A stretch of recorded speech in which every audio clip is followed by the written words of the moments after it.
বন্ধুরা, তোমরা কেমন আছো? আশা করি ভালো আছো। আর তোমরা ভালো থাকো সব সময়, আমি দোয়া করি। আমার আজকে মনটা অনেক খারাপ, তাই তোমাদের কাছে আসলাম একটু সহযোগিতা নিতে, সাহায্য নিতে। বন্ধু বান্ধবের সাহায্য অনেক দরকার লাগে। তো যাই হোক, আমি অনেক কষ্টে আছি, দুঃখে আছি। আসলে সব কথা তো আর সবার কাছে বলা যায় না। একটা জায়গায় এসে বুঝতে পারলাম যে আসলে কষ্ট কারে বলে। কষ্ট তো আসলে বলে কই আসে না। কষ্ট শেষ সীমানা পার হয়ে গেছে। আর কষ্টের কোনো শেষ আছে কিনা বা শুরু আছে কিনা, এটা আসলে আমার জানা নাই। সব সময় আল্লাহর কাছে সুখ চাইছি, আল্লাহর কাছে একটু ভালো থাকতে চাইছি। আল্লাহ আমার কি অপরাধে যদি এত সাজা দিল, এত সাজা দিল, এটা উনি বলতে পারবে। এত সাজা আমাকে দিল। সব সময় আল্লাহর কাছে আমি ভালো চাইছি। আর আল্লাহর যে কোনো কাজ হয় না যে এই রাস্তায় গেলে এই কাজটা ঠিক হবে না, ওই রাস্তায় গেলে এই কাজটা ঠিক হবে না। আমি কখনো আল্লাহর খুশির জন্য কোথাও যাইনি। আমার অল্প বয়সে স্বামী চলে যাওয়ায় আমি অনেক মর্মাহত হয়েছি। কিন্তু আমি কখনো আমার অস্তিত্ব নষ্ট করি না, আমার সত্যিত্ব নষ্ট করি নাই, আমি আমারে নষ্ট করি নাই। আমি ইচ্ছা করলে আমি অনেক দূরে যাইতে পারতাম, কিন্তু আল্লাহর দিকে চাইছি সবসময় যে আল্লাহ, তুমি আমাকে এত কষ্ট দিও না, আমাকে এত দুঃখ দিও না। আমি সবসময় আশা করছি যে আমার এই জীবনটার থেকে, এই দুঃখের জীবনটার থেকে, কষ্টের জীবনটার থেকে আমি একটু ভালো থাকতে চেয়েছি। এটাই ছিল তার কাছে আমার অপরাধ। কিন্তু কষ্ট দিয়ে বুঝিয়ে দিল যে মেয়ে মানুষের কোনো সুখ বলে কিছু নাই, মেয়ে মানুষের সুখ বলে কিছু থাকতে পারে। রাতের গভীরে যখন জানালার পাশে উঠে বসি, তখন আমার মনে হয় আমার পাশে যদি কেউ থাকতো, আমাকে হয়তো একটু মাথায় হাত বুলাইয়া বলতো, তুমি কষ্ট করতেছো কেন, তোমার কি হয়েছে, ঘুম আসতেছে না কেন? আমি সেই দিনই হারাইয়া ফেলছি আমার সুখ।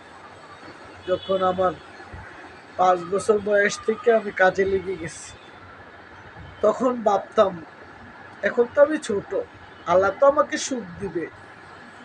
কিন্তু ওই সুখের আশা করতে করতে আমার কখন যে সময় চলে গেছে, আমি মধ্য বয়সে চলে আসছি।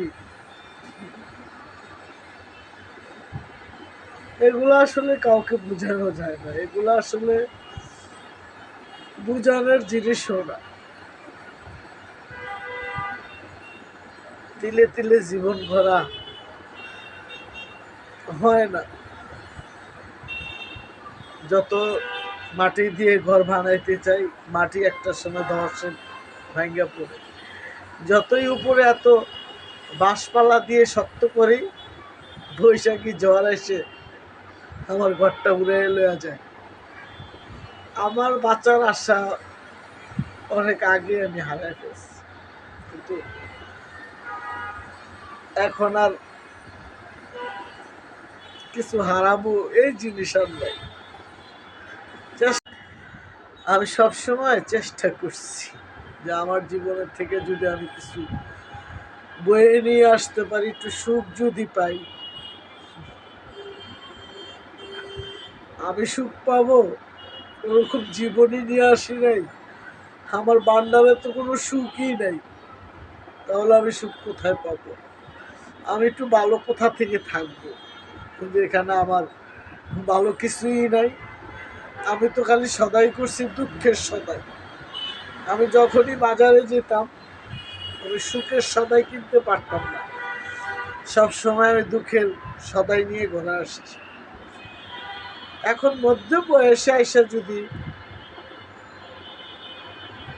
কষ্ট করা লাগে, চিন্তা করা লাগে, আজকে খাইছি কালকে কি খাবো, পরশুদিন কিভাবে চলবো, তারপরের দিন কিভাবে আমার দিন যাবে, একাই তো জীবন তো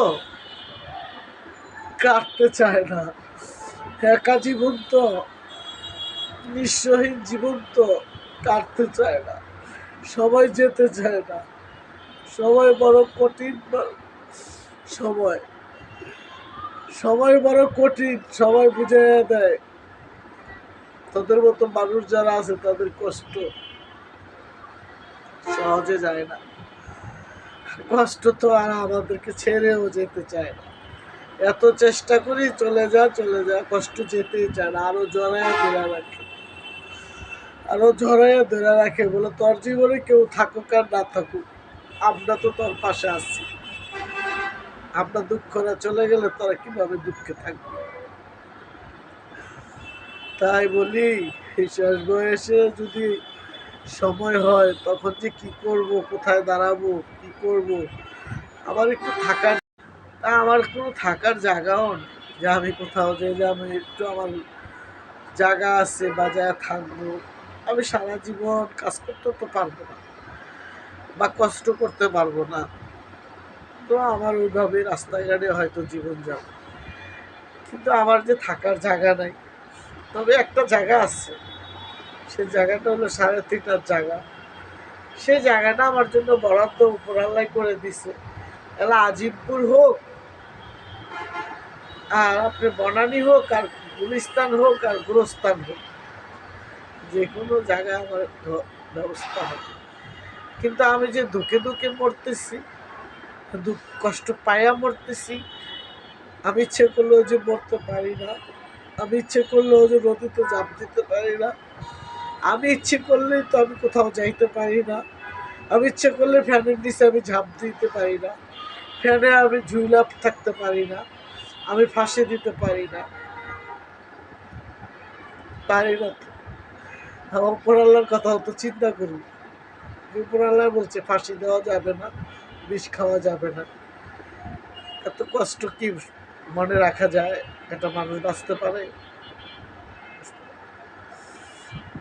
বন্ধুরা, মনে অনেক কষ্ট, কত কথা বলবো, অনেক না বলার কথা পড়ে আছে অন্তরে, কিন্তু বলার সুযোগ পাই না বা বলে উঠতে পারি না। তোমরা কেমন আছো, কোথা থেকে আমার ভিডিওটা দেখছো, বেশি বেশি করে শেয়ার করে দিবা, আর আমার ভিডিওটাতে চ্যানেলটাতে সাবস্ক্রাইব করে দিবা। আসলে এরকম বন্ধু বান্ধব যদি থাকে আমার চ্যানেলটা আমি অনেক উপরের লেভেলে যাইতে পারতাম না, কিন্তু আমার বন্ধুরা চায় না যে আমি উপরের লেভেলে যাই। আসলে আমার আপনজনেরাও চায় না কখনো আমি ভালো থাকি, আমার কাছের লোকেরা যেমন চায় নাই আমি ভালো থাকি, তেমনি আমার ফেসবুকের বন্ধুরা, ইউটিউবের বন্ধুরা আমার ভালো চায় না।